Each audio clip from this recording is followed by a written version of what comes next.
रहे हैं आवाज़ इंडिया टीवी। ये मुद्दा देश भर में गूंज रहा है कि अब इस संक्रमण काल में जहां मंदिर, मस्जिद, गिरजाघर, सभी प्रकार के जो प्रार्थना स्थल है वो तालाबंद है, और इन संक्रमण काल के लॉकडाउन के 2.5 महीनों में लोग ये पूछते हैं कि स्कूल कब शुरू होगी, थिएटर कब शुरू होंगे, यहाँ तक कि जहाँ हम बाल काटते हो केश कर्तनालय कब शुरू होंगे, लेकिन कोई ये नहीं पूछता कि मंदिर कब शुरू होंगे।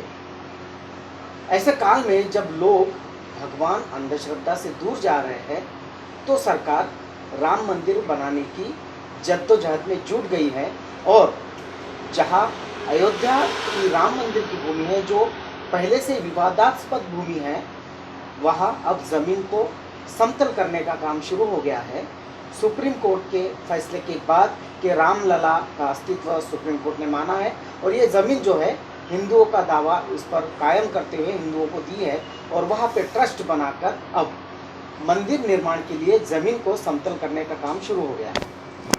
अब बहस यहाँ खड़ी हो गई है कि अगर ये राम मंदिर है और इसका समतलीकरण शुरू है तो यहाँ राम, लक्ष्मण, सीता, दशरथ इत्यादि की मूर्तियाँ क्यों नहीं मिल रही, या फिर अस्त्र शस्त्र बाण ये क्यों नहीं मिल रहा। सिर्फ मिल रहे हैं अशोक चक्र, पुष्प चक्र, बुद्ध की प्रतिमाएं, और बौद्ध काल में जिस प्रकार के मंदिरों में स्तंभ बनाए जाते थे, और ये दावा किया जाता रहा है कि ये सारी जो कलाकृतियाँ मिल रही है ये बौद्ध धर्म से ताल्लुक रखती है। और इसी विषय पर हम यहाँ चर्चा करने आए हैं। हमारे साथ डॉक्टर भाऊ साहब लोखंडे हैं, जिनकी एक किताब जो है प्रसिद्ध है इसी विषय पर कि अयोध्या किसकी, राम की, बाबर की या बुद्ध की। डॉक्टर साहब बहुत बहुत स्वागत आपका। ये जो मुद्दा है पूरे देश में अभी धीरे धीरे गूंज रहा है, लॉकडाउन है, धारा 144 लग रही है, लोग बाहर नहीं आ सकते, लेकिन सोशल माध्यम से, सोशल मीडिया पर ये मुद्दा और जो खुदाई की रिपोर्ट्स आ रही है और जहां अवशेष मिल रहे हैं, आप क्या कहेंगे, इसकी पार्श्वभूमि क्या है? सबसे पहले मैं एक बात कहना चाहूँगा इस विषय से जो अलग है लेकिन सारी दुनिया जिसे त्रस्त कर रही है, जहाँ कोरोना के नाम से सारी दुनिया त्रस्त है, और ख़ास तौर पे हवाई जहाज़ से जो बीमारी आई भारत में और उसको गरीब लोगों को भुगतना पड़ रहा है, उनके आंसू पोंछने का काम, उनको उनकी प्यास बुझाने का काम, उनको उनकी भूख मिटाने का काम आवाज़ इंडिया ने किया, और आपने उसमें बहुत ही एक्टिव तरीके से सक्रिय होकर लोगों के दुखों को लोगों के सामने लाया। हालांकि लोगों ने, अपने समता सैनिक दल वालों ने, बौद्ध भिक्षुओं ने, सिख भाइयों ने, मुस्लिम भाइयों ने, हिंदू भाइयों ने अपनी ताकत के मुताबिक जितना भी बन पड़ा किया। इसलिए मैं आप तमाम लोगों का तहे दिल से शुक्रिया अदा करना चाहता हूँ कि आपने मानवता को ज़िंदा रखने के लिए, और हमारे दिलो दिमाग में अभी मानवता ज़िंदा है, ये सिद्ध करने की कोशिश की। इसलिए मैं आपका धन्यवाद करता हूँ, अभिनंदन करता हूँ, बधाई देता हूँ। दूसरी बात मैं ये कहना चाहता हूँ कि ये जो शहीद हुए हैं लोग, 16 लोग कत्ल हो गए, गाड़ी के नीचे कट गए, 2 ट्रक ने एक दूसरे से टक्कर मारी, वहाँ भी लोग मर गए। प्रेग्नेंट गर्भवती महिलाएं, बूढ़े बच्चे, 3-3 साल के बच्चे चल रहे हैं। 500,000 किलोमीटर का रास्ता जिन्होंने तय किया। एक लड़की जालंधर से निकली और वाराणसी तक पहुंची, यूपी के बॉर्डर तक पहुंची, और वहां जाके उसने दम तोड़ दिया। 13 साल की लड़की। और ये जो उदाहरण हमने देखे हैं टीवी पे, आपने भी दिखाए हैं, एनडीटीवी ने भी दिखाए हैं, तो ऐसा लगता है कि कोई ना कोई था कि जो इन लोगों के दुखों को लोगों के सामने रखता था, और लोगों को ये देख के उनके आंखों में आंसू आते थे। मैं उन जो लोग जिन्हें हम शहीद कहना चाहेंगे, क्योंकि ये अपने गलती से नहीं मरे, ये सरकारी गलती से मरे, उनको मैं आदरांजलि श्रद्धांजलि अर्पण करके ये विषय की तरफ आना चाहता हूँ। एक अभी पढ़ा, आपने भी पढ़ा होगा कि जो नागपुर में कौटिल्य माने जाते हैं, जिनके द्वारा सारी सरकार चलती है, उन्होंने कहा कि ये कोरोना ने जो ईश्वर है, गॉड है, इनको झुठला दिया, इनको पराभूत कर दिया और हम लोगों ने तो मंदिर ही मंदिर बनाए। अब हमको लगता है कि ये मंदिर बंद करके हॉस्पिटल शुरू करने चाहिए।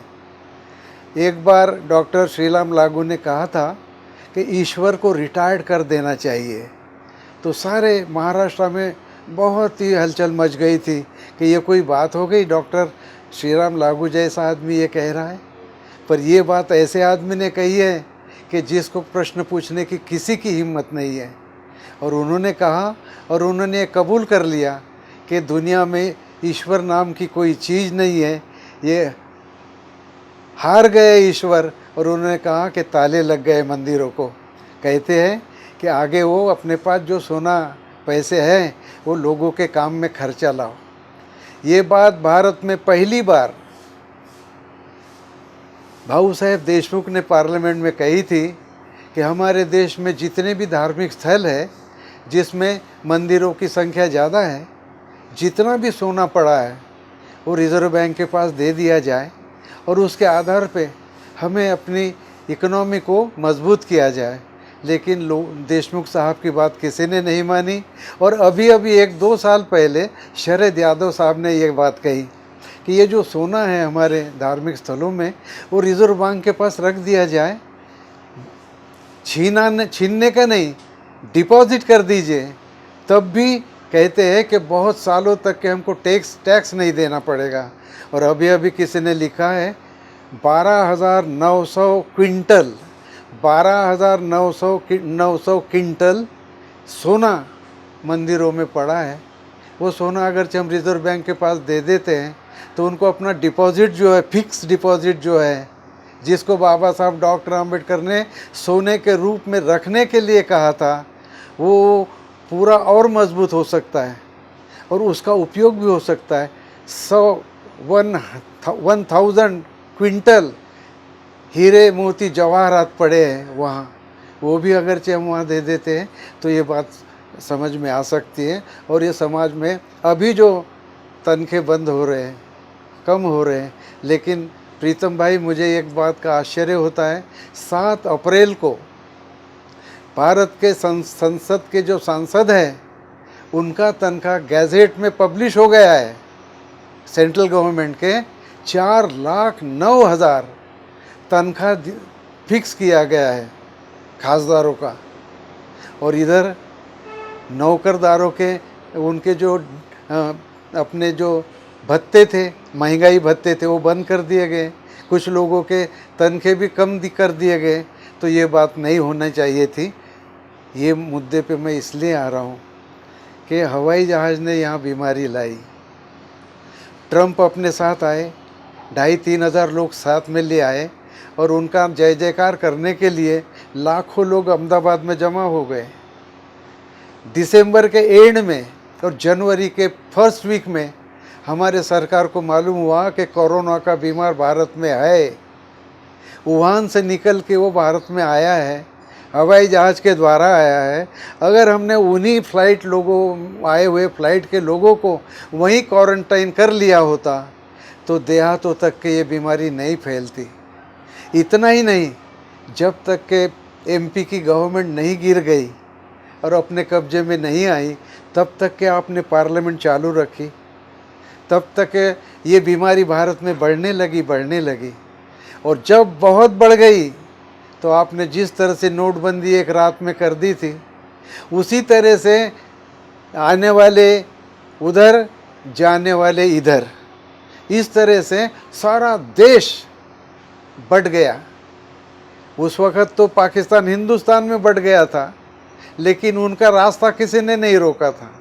पर यहाँ रास्ता रोक दिया गया दोनों तरफ से और दोनों तरफ से लोग फंस गए। काश कि आपने ये कर लिया होता कि 22 मार्च के पहले अगर आपने रेल, बस, गाड़ियाँ चालू करके सब लोगों को अपने घर में जाने दिया होता तो ये जो लाखों लोग सड़कों पे मर गए, भूखे प्यासे मर गए, उनको देख के जो लोग मानवता को रोना आता है, ये हश्र नहीं होता। तो ये बात मैं कह के ये मुद्दे पे आना चाहता हूँ कि हमने ये 6 दिसंबर को बिल्कुल मस्जिद ढाई थी। अब ये जो हमारा काम है, हमने कभी भी पंचांग देखे बगैर, राशि भविष्य देखे बगैर, कभी तारीख शादी हो या फिर जन्म हो, नाम रखना हो, तय नहीं किया। केवल बाबरी मस्जिद को तोड़ने का काम हमने 6 दिसंबर कैलेंडर को देख के किया।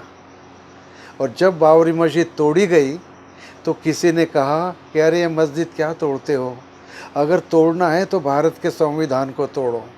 प्रीतम भाई, मेरे मन में ये विचार आया कि जब सुप्रीम कोर्ट ने बौद्धों की बात नहीं सुनी, बौद्ध भिक्षुओं को अपनी बात रखने का मौका नहीं दिया, हमारी माई साहेब आम्बेडकर जो उसके खिलाफ केस करने को यूपी लखनऊ में गई थी, उनको मौका नहीं दिया, और अभी जो गौतम है और बाकी के जो लोग हैं, भंते नागसेन हैं, भंते ससाई हैं, इनकी जो केसेस पड़ी थी, उनको बोलने का मौका नहीं दिया।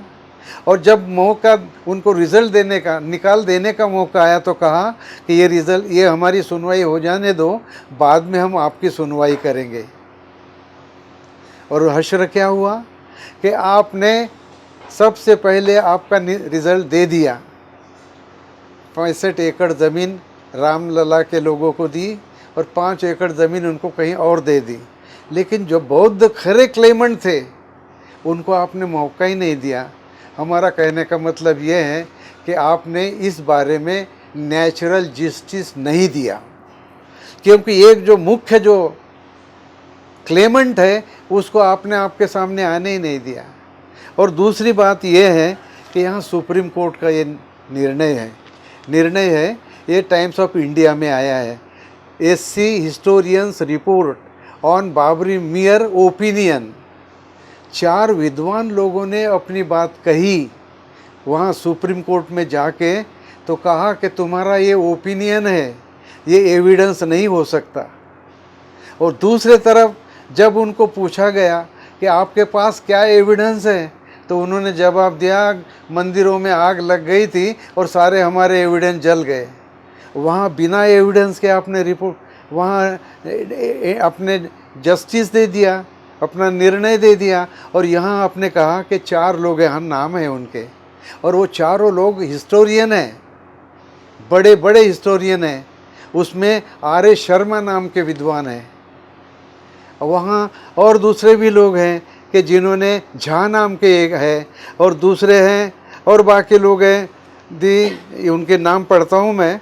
दी bench added their port appears to be counter blast to VHP campaigns and claims in 1991 neither the views of VHP nor that of these 4 historians can be treated as evidence। देखिए, इन्होंने VHP की बाजू लेके एक statement किया है, कहते हैं कि एविडेंस के तौर पे नहीं ले सकते। We have to decide this case on the basis of evidence on record. जहाँ भी केस चलती है वहाँ उनको एविडेंस देने का मौका दिया जाता है, बाद में भी ऐड किया जाता है, लेकिन वो उन्होंने नहीं दिया। कहने का मेरा मतलब ये है कि एक तरफी ये निकाल हो गया है। पर मुझे डर ये बात का लगता है, कहीं निकाल दे दिया, ट्रस्ट बना ली, पैसे भी दे दिए हैं, और रामलला की जो टेम्प्ररी मंदिर में मूर्ति थी, वो टेम्प्ररी दूसरे मंदिर में चीफ मिनिस्टर यूपी के शिफ्ट कर गए। अब बचा क्या है? अब पछताए क्या होत है, चिड़िया चुड़ गई खेत। तो मुझे ये कहना है कि हमारा बौद्ध धर्म का जो मानने वाला आदमी है, मानवता का मानने वाला आदमी है, जब ये पूरी प्रोसेस हो गई है तो ये विषय निकालने का मतलब क्या है? जब वो लेवल कर रहे हैं तो वहाँ बुद्ध के अवशेष मिल रहे हैं, तो कनिंघहैम ने तो पूरा खोद के अवशेष निकाले हैं और एविडेंस हमारे पास है। आर्कियोलॉजिकल सर्वे ऑफ इंडिया में है, उनके 20 ग्रंथ है, वहाँ पूरे का पूरा भारत में जितना भी था। राहुल सांकृत्यायन ने कहा कि भारत में ऐसा एक भी टीला नहीं है कि जहाँ अगरचे आपने खोदा तो बुद्ध के अवशेष नहीं मिलेंगे। अजंता एलोरा ये तो सारे दुनिया को मालूम है, ताबो सबको मालूम है, बाघ सबको मालूम है, सारनाथ बुद्ध गया सबको मालूम नहीं था। ये सब मालूम करने का काम मेजर जनरल अलेक्जेंडर कनिंघम ने किया है और उसके आधार पे हम बात करना चाहते हैं, ताकि वहाँ हमें एविडेंस अलग देने की ज़रूरत नहीं है। जो एविडेंस है और बहुत पहले के है, जिसको किसी ने काउंटर नहीं किया है आज तक के, वो मुद्दे पे हम बात चलाते हैं। तो भाऊ साहब, ये जो मुद्दा है कि अब खुदाई चल रही है राम मंदिर की, खुदाई बोले तो उसको समतल करने का जो कार्य चल रहा है, उस कार्य को जब हम कर रहे हैं तो उसमें से ना प्रभु श्री रामचंद्र की मूर्ति निकल रही है, ना लक्ष्मण की मूर्ति निकल रही है, ना सीता की मूर्ति निकल रही है।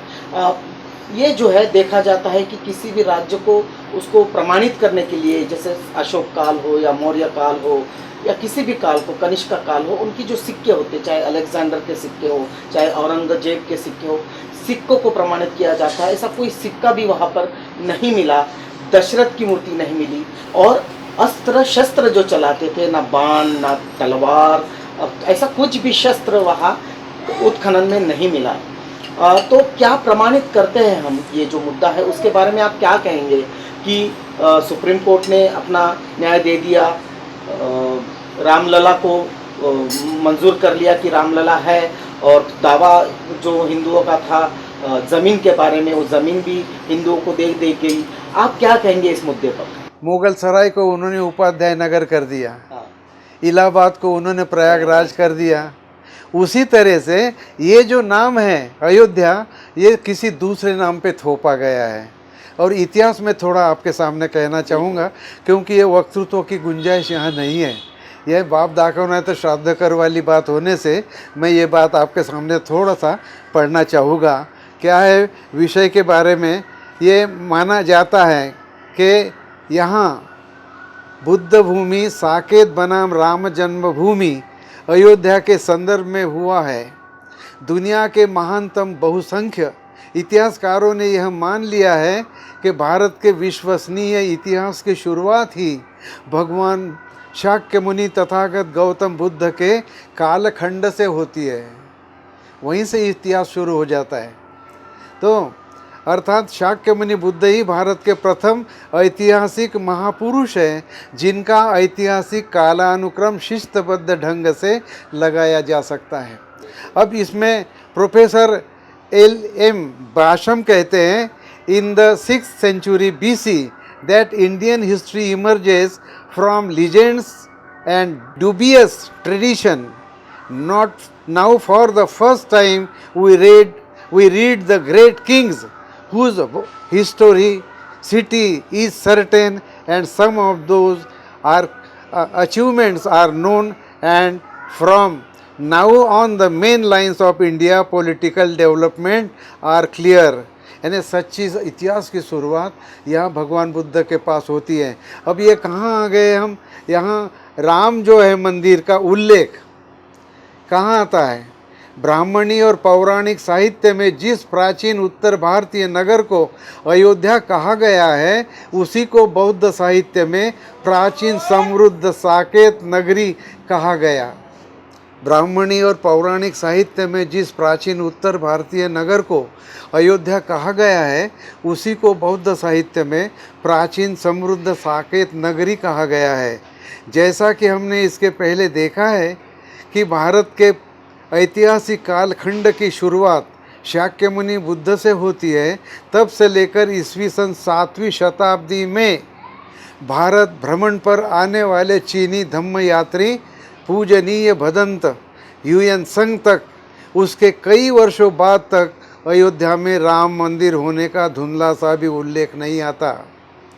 इसके विपरीत ह्यूयन संग अपने यात्रा वृत्तांत में लिखते हैं, There are about 100 Sangharamas monasteries in the country and 3,000 priests who study in the books of the great and little vehicle Mahayana and Hinayana. और आगे कहते हो in the capital is it in the capital is an old Sangarama.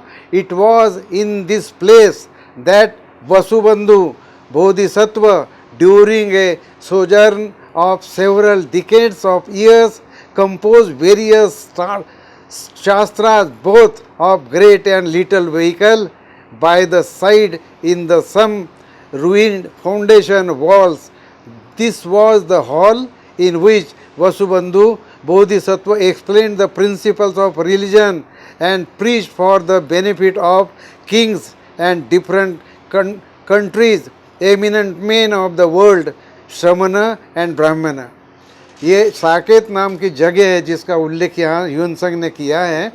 ये साकेत नाम की जगह है जिसे भगवान बुद्ध ने वहाँ 6 बार वर्षावास किया था। साकेत में असंग और वसुबंधु 2 पठान भाई थे, वो वहाँ रहते थे और वहाँ उन्होंने उपदेश किया और उन्होंने ग्रंथ लिखे वहाँ, और वो ग्रंथ का नाम भी इन्होंने यहाँ दिया है। तो ये कहने का मेरा मतलब ये है कि ये जो जगह है यहाँ श्रीलब्ध ने विभाषा शास्त्र की रचना की और बुद्ध के केश और नाखून पे जो स्तूप बना है वो इन्हीं जगह है, साकेत में ही है। बुद्ध ने साकेत में अनेक बार निवास किया। 7वीं सदी तक किसी ने भी अयोध्या में राम जन्मभूमि का उल्लेख नहीं किया। आगे आता है साकेत नगरी में खुद शाक्य मुनि बुद्ध अनेकों बार निवास करने का उल्लेख बौद्ध साहित्य में आता है। बुद्ध के समय से ईसा पूर्व 6वीं शताब्दी ईसा पूर्व 7वीं शताब्दी तक किसी भी विदेशी पर्यटकों के यात्रा वृत्तांत में अयोध्या में राम मंदिर होने का उल्लेख नहीं किया गया है, नहीं वहाँ राम जन्म होने का दावा किया गया है। इस संदर्भ में हंस बकर नामक विश्वविख्यात इतिहासकार अपने the rise of Ayodhya as a place of pilgrimage नामक शोध ग्रंथ में निम्न टिप्पणी करते हैं। Ayodhya UP is a place of most venerable antiquity and is celebrated as one of India 7 holy पवित्र स्थानों में, that is redemption giving cities, yet such factors provide no adequate grounds for the assumption that it has been a center of pilgrimage since ancient times। प्राचीन समय से तब तक ऐसा कोई एविडेंस नहीं मिलता कि वहाँ उसको पिलग्रिमेज की जगह कहा जाए। बहुत साहब इतिहास क्या कहता है? पुष्यमित्र श्रृंग, अयोध्या, साकेत नगरी, इसका आपसे क्या संबंध है? पुष्यमित्र श्रृंग कौन है, ये कैसे बीच में आता है, इसका संबंध साकेत नगरी से और अयोध्या से कैसे बनता है? अब ये पुष्यमित्र शुंग जो है जिसके बारे में मैं बता रहा हूँ, बाद में साकेत का डिस्क्रिप्शन करूँगा। सम्राट अशोक का पोता बृहद्रथ ईस्वी सन 184 का खून करने के पश्चात भी पुष्यमित्र शुंग बौद्ध मौर्य साम्राज्य को काबिज न कर सका। संपूर्ण पंजाब ग्रीक बौद्ध राजा मिनेंडर के आधिपत्य में चला गया। उसने साकेत को भी घेर लिया था, ऐसा शुंग के ब्राह्मण पुरोहित पतंजलि ने लिख कर रखा है। 2 बार अश्वमेध यज्ञ करने वाले पुष्यमित्र शुंग ने साकेत को राजधानी का दर्जा दिया हुआ था। उसके शासनकाल में प्रारंभ में साकेत का खास महत्व था। डॉक्टर भटनागर कहते हैं, गुप्त राजा ने पाटलिपुत्र को छोड़ अयोध्या इंटू ब्रैकेट साकेत को ही अपनी राजधानी बनवाई। यानी इनका अयोध्या अलग था, लेकिन साकेत नाम की जो जगह थी भगवान बुद्ध के, अश्वघोष के, वसुबंधु के और इनके असंग के नाम से जुड़ी हुई, जहाँ ह्यूएनसंग पहुँचे थे, देखा था, उसका उल्लेख इन्होंने किया है। भटनागर कहते हैं, गुप्त राजा ने पाटलिपुत्र को छोड़कर अयोध्या अर्थात साकेत को ही अपनी राजधानी बनाई थी। इसी साकेत नगरी ने संस्कृत कवि कुलगुरु भदंत अश्वघोष को जन्म देकर अपने कंधे पर खिलाया था। अश्वघोष की माता सुवर्णाक्षी साकेत कन्या थी। आर्य सुवर्णाक्षी पुत्रस्य साकेतस्य भिक्षुराचार्यस्य भदंताश्वघोषस्य महाकवेर महावादिना कृतिरियम। ऐसा उन्होंने खुद का परिचय दिया है कि मेरी माँ आर्य सुवर्णाक्षी थी और मैं भिक्षु था, साकेत का रहने वाला था।